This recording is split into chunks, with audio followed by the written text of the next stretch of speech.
जय माता दी दोस्तों, स्वागत है आप सभी का मेरे इस यूट्यूब चैनल पर। मैं हूँ रोमल शाह। आज आपको एक सच्ची डरावनी कहानी सुनाने वाली हूँ, जो कि एक सच्ची घटना है। मेरी खुद की मौसी के साथ ये घटना तब घटी थी जब वो आसाम में रह रही थी। तो कहानी में आगे बढ़ने से पहले मेरी आपसे एक ही रिक्वेस्ट है कि अगर आपके घर में छोटे बच्चे हैं तो प्लीज़ आप इस कहानी को कतई ना सुनिए, क्योंकि हो सकता है कि आपके दिमाग पर इस कहानी का बुरा असर पड़े। ये कहानी चूँकि एक सच्ची घटना है, सचमुच हुई थी, सच में घटी थी। कोई मनगढ़ंत कहानी मैं आपको यहाँ पर नहीं सुना रही हूँ इस वीडियो में। तो मेरी आपसे यही रिक्वेस्ट है कि प्लीज़ इस कहानी को आगे बिल्कुल मत सुनिए अगर आपके घर में छोटे बच्चे हैं तो। एक और रिक्वेस्ट है दोस्तों आपसे मेरी कि अगर आपने मेरे चैनल को सब्सक्राइब नहीं किया है तो सब्सक्राइब करने से पहले आप मेरी बाकी वीडियोस को जाके चेकआउट ज़रूर कीजिएगा। जो भी आपका फीडबैक है वो मुझे कमेंट्स में ज़रूर बताइएगा, ताकि मैं अपनी आने वाली वीडियोस को और बेहतर बना सकूं और आपके विचार भी जान सकूं। अगर आपको मेरी कहानियाँ पसंद आती हैं इसके बाद तो चैनल को ज़रूर सब्सक्राइब कीजिए। अगर आपको ये कहानी पसंद आती है तो आप इस कहानी के बारे में अपने कमेंट्स मुझे लिख के भेज सकते हैं और लाइक कर सकते हैं। तो चलिए फिर ये कहानी हम स्टार्ट करते हैं। कहानी शब्द का इस्तेमाल बार बार सच्ची घटनाओं के लिए इसलिए करना पड़ता है क्योंकि सच्ची घटनाओं के लिए और इससे बेहतर शब्द मिलता नहीं है। सच्ची कहानी बोलना भी ठीक नहीं होता। होता तो सच्ची घटना है, कहानी तो नहीं होती, पर फिर भी हमारे पास शब्दों की कमी की वजह से इन सभी जो भी मैं सच्ची घटनाएं सुनाती हूँ आपको, मैं उसे कहानी का नाम ही देती हूँ। खैर, जहाँ पे मैं मॉडिफाई करती हूँ कहानी को, मैं वहाँ पर आपको बता देती हूँ कि यहाँ पर मैंने ये कहानी इस तरह से मॉडिफाई की है।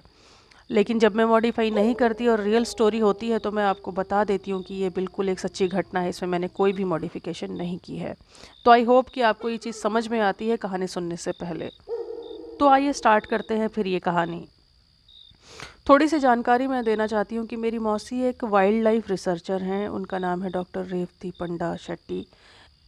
तो जब मेरी मौसी डॉक्टरेट की पढ़ाई पूरी करके जर्मनी से लौटी थी तो उनकी नौकरी तो वैसे जर्मनी में लग गई, लेकिन एक वाइल्ड लाइफ प्रोजेक्ट की वजह से, एक रिसर्च प्रोजेक्ट था जिसकी वजह से उनको आसाम में रहने आना पड़ा। तो उनको रहना था कहाँ पे कि एक बेहद बियाबान एक जंगल था, एक जंगल का एरिया था पूरा आसाम में। वहाँ पर उनको एक छोटे से गांव में रहना था। तो ये बात 1992 की है।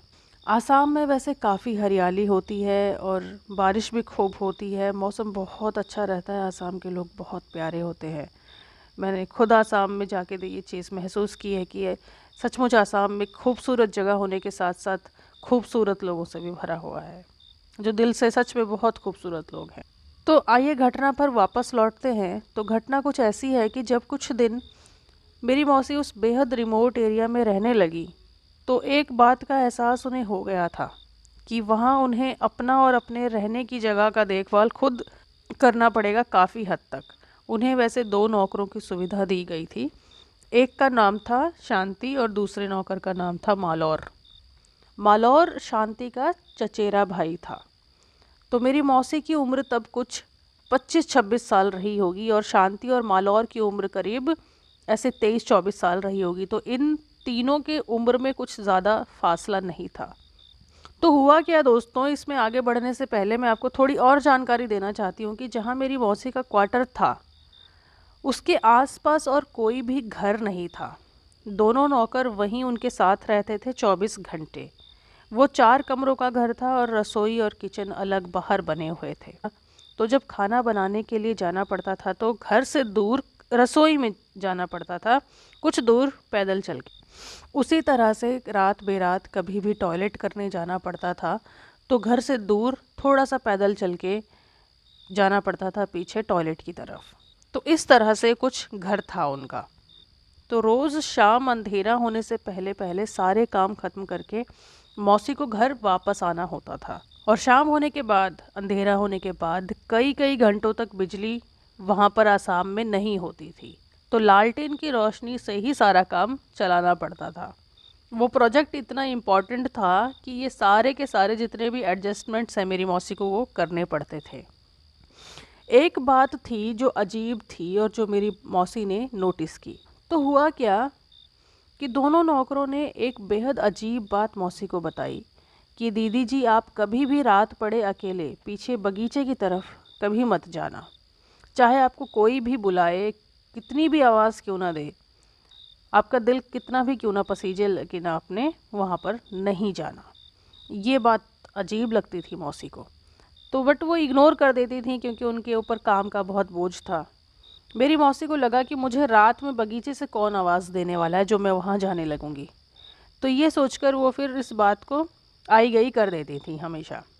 पर वो दोनों नौकर शांति और मालौर इसी एक बात को, इसी एक हिदायत को रोज़ शाम ढलने के बाद मौसी को बताते थे, रिपीट करके ज़रूर बताते थे, जैसे ये बात याद दिलाना उनकी रोज़ की ड्यूटी हो।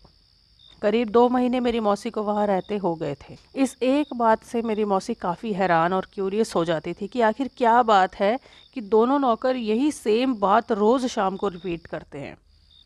तो मेरी मौसी ने एक रात को मन बना लिया, ठान लिया अपने मन में कि इनको अब मैं पूरी बात पूछ कर ही मानूंगी, आखिर ये किस चीज़ की चेतावनी मुझे देते हैं।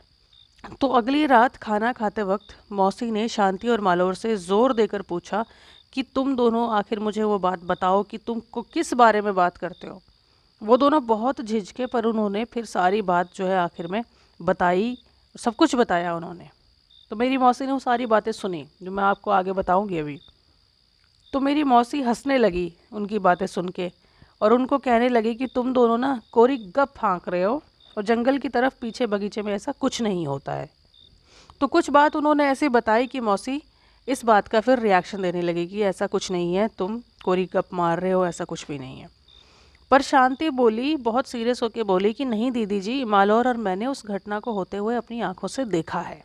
तो मेरी मौसी बोली कि अगर ऐसा है तो मैं भी देखूंगी, और अगर तुमने मुझे वो दृश्य नहीं दिखाया, मुझे तुम दिखाने नहीं लेकर गए, तो तुम्हारी नौकरी फिर खतरे में है, ये समझ लो। ये धमकी थोड़ी सी दी ताकि वो लोग दिखाने के लिए राजी हो जाएं, थोड़ा डर के मारे कि नौकरी उनके हाथ से जा सकती है, इस चक्कर में वो वहाँ पर मौसी को लेकर जाएं। जो उन्होंने बातें बताई हैं वो सच है कि झूठ है, मौसी उसको अपनी आंखों से खुद ही टटोलना चाहती थी। हालांकि जो उन्होंने बात बताई थी वो बहुत ही खतरनाक सी थी, अजीब सी थी। तो चलिए आगे बढ़ते हैं। तो दोनों नौकर जो है वो थोड़ा सा घबरा गए अपनी नौकरी जाने के डर से, तो मान गए और उन्होंने एक शर्त रखी कि उन तीनों को, मालौर को, शांति को और मेरी मौसी को, तीनों को अपने मुंह में दूब घास के 3-3 पत्ते रखने पड़ेंगे अपने मुंह के अंदर, और हाथ में एक एक रुद्राक्ष रखना पड़ेगा ताकि उनकी एक सेफ्टी बनी रहे। ये सब कुछ मेरी मौसी को कुछ भी समझ नहीं आ रहा था, फिर भी उन्होंने वही सब किया जैसा कि उन दोनों ने बोला। उनकी पूरी बात मानी, दूब घास के 3 पत्ते अपने मुंह में रखे, हाथ में रुद्राक्ष भी ले लिया, और फिर उनको जाना था उस घटना स्थल पर जहाँ पर उन्होंने ये पूरी बात बताई थी कि ये चीज़ें होती हैं वहाँ पे। और रात को करीब 11:30 बजे बगीचे की तरफ वो तीनों चलने लगे। मालौर आगे आगे चल रहा था हाथ में लालटेन लेकर, और बीच में मौसी चल रही थी, पीछे शांति चल रही थी, उसने भी हाथ में एक लालटेन पकड़ रखा था। तो उन सबके मुंह में दूब घास के 3-3 पत्ते थे और हाथ में एक एक रुद्राक्ष था। तो थोड़ा आगे बढ़ने के बाद एक छोटे नवजात बच्चे के रोने की आवाज़ सुनाई देने लगी। मौसी बहुत हैरान हुई कि ये एकदम नवजात बच्चा एकदम जंगली इलाके में कहाँ से आ रहा है, वो भी इतनी रात गए। पर शांति की हिदायत उन्हें याद आई कि शांति ने कहा था चाहे कुछ भी हो जाए, कुछ बोलना नहीं है, मुंह से झुकना नहीं है, डरना नहीं है, और घबराकर हाथ से रुद्राक्ष छोड़ना नहीं है, और चाहे जो कुछ भी हो जाए मुंह खोलना नहीं है, किसी की बात का जवाब किसी को हम तीनों में से देना नहीं है, और कोई अगर कुछ बोले हम तीनों के अलावा या आवाज़ दे तो भी कोई भी जवाब उसे देना नहीं है। तो मेरी मौसी ने इसी बात पर अमल किया। मौसी चुपचाप चली जा रही थी। मौसी ना मेरी थोड़ी सी निडर है, उसको डर नहीं लगता, पर जो ये घटना घटी थी ना उसके बाद से सच बता रही हूँ दोस्तों कि मेरी मौसी उतना अब निडरता से नहीं जीती, क्योंकि उन्होंने अपनी आंखों से वो सब चीज़ें देखी हैं होते हुए। तो जो कुछ भी शांति और मालौर ने बताया था उसका एक पार्ट मेरी मौसी के सामने आ गया था, वो थी बच्चों की रोने की आवाज़। और जैसा जैसा आगे बताया था उन्होंने, शायद वो सब भी सच होने वाला था। तो जैसे जैसे आगे वो तीनों बढ़ रहे थे दबे पाँव, पहले एक बच्चे के रोने की आवाज़ आ रही थी, अब धीरे धीरे करके 10 से 12 अलग अलग उम्र के बच्चों की रोने की आवाज़ें आने लगी। पर ये आवाज़ें आ कहाँ से रही थी, ये बहुत हैरान करने वाली बात थी। इतनी रात गए को फिर सामने एक तालाब दिखा, जो कि मेरी मौसी ने खुद देखा, तो मेरी मौसी की सिट्टी बिट्टी एकदम गुम हो गई। तो उस तालाब में जब मेरी मौसी ने देखा तो क्या देखती हैं कि 10 से 12 बच्चों के साए पानी में तैर रहे थे। ऐसा लगता था, मेरी मौसी का ये कहना है कि जैसे उन बच्चों के सायों की उम्र ना 6 महीने से लेके 3 साल के बीच में रही होगी, ऐसा उनको महसूस हुआ। उन सब बच्चों के जो साए थे सब धुंधले लाल रंग के दिख रहे थे, मेरी मौसी का ऐसा कहना है। इतना देखकर मेरी मौसी वहाँ से बिल्कुल उल्टे पांव शांति और मालौर को लेकर वापस आ गई अपने क्वार्टर की तरफ। वापस आकर मेरी मौसी ने नौकरों से इसका पूरा रहस्य पूछा तो शांति ने बताया कि एक बार क्या हुआ था कि इस गांव में और आसपास के गांव में एक बहुत ही खतरनाक महामारी फैली थी, जो सिर्फ बच्चों को ही अपना ग्रास बनाती थी और कई बच्चे उसका शिकार हो गए। तो इसी तालाब में ही उन सबको फेंका जाता था।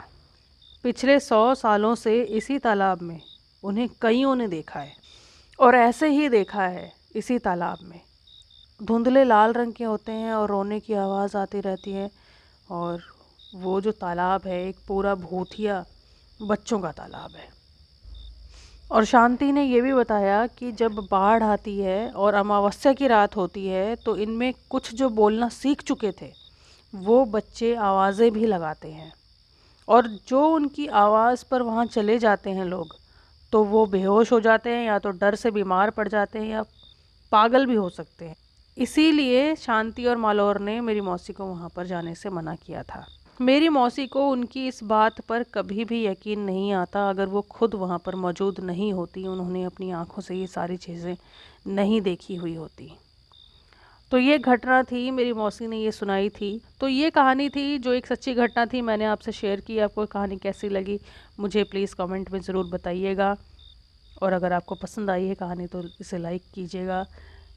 और एक बात जो बहुत इम्पॉर्टेंट है मेरे लिए, वो ये है कि मैं अपने चैनल पर 200 सब्सक्राइबर्स पूरे होने के लिए आप सभी का धन्यवाद करती हूँ, बहुत दिल से धन्यवाद करना चाहती हूँ, क्योंकि अगर आप मेरी कहानियाँ पसंद नहीं करते होते तो यहाँ तक ये जर्नी आगे नहीं बढ़ी हुई होती। आगे बहुत अच्छी अच्छी कहानियाँ पूरी भारत देश से आने वाली हैं और पूरी दुनिया भर से आने वाली हैं, और वो सारी की सारी सच्ची घटनाएं होंगी। दोस्तों, एक चीज़ मैं आपको बताना चाहती हूँ कि हॉन्टेड स्टोरीज सुनना हम सभी को पसंद है, मुझे खुद पसंद है इसीलिए मैं सुना रही हूँ, आपको सुनना पसंद है इसीलिए आप सुन रहे हैं। लेकिन सच्ची घटनाओं की जानकारी इकट्ठी कर कर उस पर वीडियो बनाना एक मुश्किल काम होता है, क्योंकि मनगढ़ंत कहानियाँ तो कोई भी बुन ले, कोई भी सुना दे, लेकिन सच्ची घटनाओं को इकट्ठा करके उनको सुनाना, एक साथ कंपाइल करना, ये थोड़ा सा मुश्किल काम होता है। पर फिर भी मैं आपको सच्ची घटनाएं ही इस चैनल पर सुनाऊंगी।